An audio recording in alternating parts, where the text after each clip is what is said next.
So in my fall observation that Ms. Greco did, she scored me a 3 in student engagement, and she scored me a 3 in assessment and feedback. She scored me a 3 in classroom expectations, and she scored me a 3 in routines and procedures. Where she didn't score me a 3 was in differentiation. Okay. She scored me a 2 there, and then she scored me a 2 in problem solving and critical thinking. So for my spring observation, I wanted to focus on differentiation and problem solving and critical thinking. You got it. Because I know that in the other areas, I'm proficient. Okay.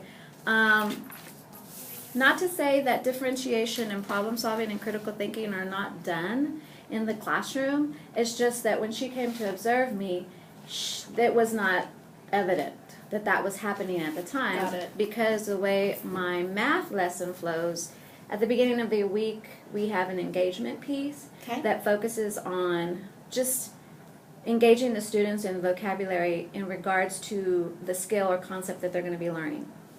Okay, so then it proceeds after engagement to direct teach. After direct teach, it's independent work. After independent work, it's reteach. Okay. So this piece right here that you're going to come and observe me is during the reteach process. Oh, excellent. Okay. That's great. So hold on one second and go. This is through the week. This is just the engagement. This is just engagement and then the reteach. Okay. Because we've already talked about financial literacy. What the kids are struggling with is misconceptions on fixed expenses and variable expenses. Excellent. Okay. So there's a misconception. There's a misconception across financial literacy. You've already done the whole unit on financial literacy. Yes. This is coming back, readdressing the skills as we approach STAR. Yes. Okay. So then, what I want you to focus on is differentiation. So my differentiation that I'm having here are these different stations. So menu A, they're going to choose an activity which is tied into financial literacy. On the iPad, they're going to create their own vocabulary through Show Me in regards to financial literacy. Okay. Motivation station, that's Road to Success. So this is actually a game that they're going to have to play using financial literacy vocabulary, which is fixed expenses and variable expenses. And then they're going to be working with me on a multi-step commutative and reasoning multi-step word problems. Now these are very rigorous. So let me ask you, okay, so this is a menu of games or a menu of activities that It's just a sheet of paper. This is coming from our GT department. Awesome. Okay. So those are going to be your higher kids. So this is GT from our GT department. The Show Me is technology. They've been using that in the classroom. And then the motivation station, we've been doing that as an engagement piece to get the kids just acclimated to the vocabulary with financial literacy and then working with money. And then this here is the multi-step problem that they all struggle with. With the financial literacy tied into it. So this is dealing with profit and variable and fixed expenses. Another thing that we saw that they're struggling with is multiplying money and adding and subtracting money. Wow. And that's subtracting across zeros. They forget the step. And the decimals. And especially when it comes to multiplying money, they don't know where to put the decimals. So this group that you're doing the teacher group with, that will be your group that's more of a guided group. Yeah, it's going to be a guided group. Well, I try to meet with all of them. And like I said, in my classroom, the groups are fluid. Right. Like, they can cooperatively work together. Right, so this group is a straight financial literacy group.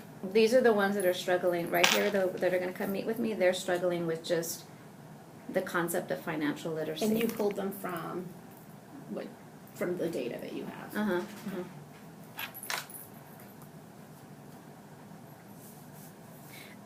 My student teacher is also going to be in the classroom with us, and she's going to be videotaping with the iPad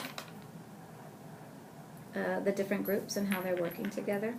Fantastic. Okay, because what I'm looking for is are they using the vocabulary correctly? Do they really understand what a fixed expense is and what a variable expense is? And one of the higher order thinking questions is that sometimes a variable expense can be a fixed, or a fixed expense can be a variable.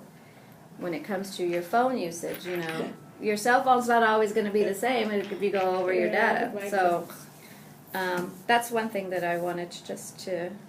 So do you have any questions for me as far as? I don't, but since you're really wanting to look at differentiation, let's look at the rubric then. If that's, you're wanting to ensure alignment to the rubric. Yes. So based on the structure of that lesson. So because based on the structure of the lesson, it sounds very tight. So let's just double check this then. So we'll just look at the formula. Teacher ensures that all students have access to the lesson and students take ownership of challenging themselves. So this show me seems like that would be a very good one for them to demonstrate knowledge, right? Like they're taking ownership of language and using it appropriately. And they've already done the showing activity. Students know their needs and actively seek or design learning experiences or tasks that meet their needs and learning styles. That would be menu A. Because that's going to have a choice board. Yeah, it's a choice board. Okay. And that's like for your GT kids. Okay. But the activities within menu A, any student can actually do those. They're not very hard. It's just it's different styles of learning. Okay. So I'm going to just write that down. But there's a menu A and a menu B. Styles. But it did come from the GT. It came from our department, yeah.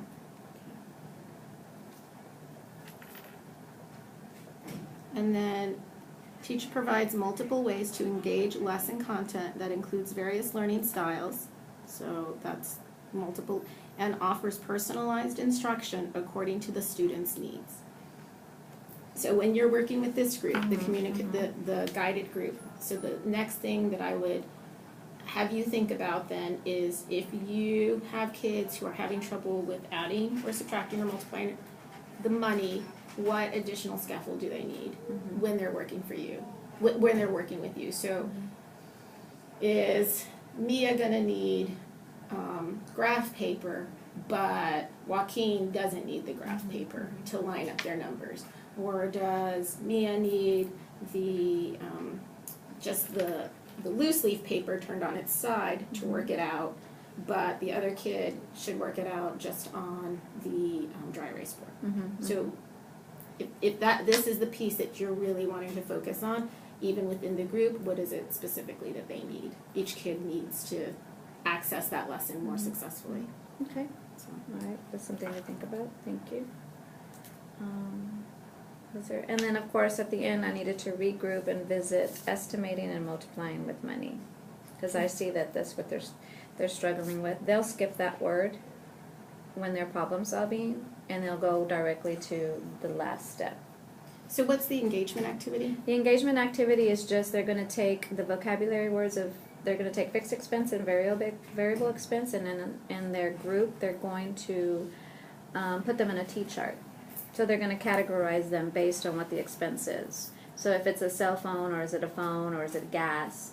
And then where are you doing that on? The carpet? They're doing it in group at tables, and they're going to they're going to create their own anchor chart for that. Okay. With definition of each, and then where to place that. I think one of the things that I've seen be successful between this engage and you just breaking out into small groups, and it 5 seconds, 10 seconds is just reminding students of the expectations in small group. Or, hey, tell me what, turn and talk, what are the top 3 expectations in small group? Especially since you're coming back. Yes.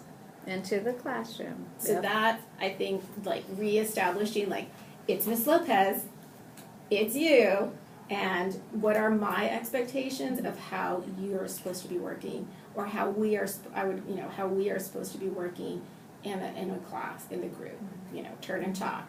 Okay, who just to reset the expectation, especially coming off of student teaching. Yes. Because I'm catching them day 2, day 1. off of student? Day one.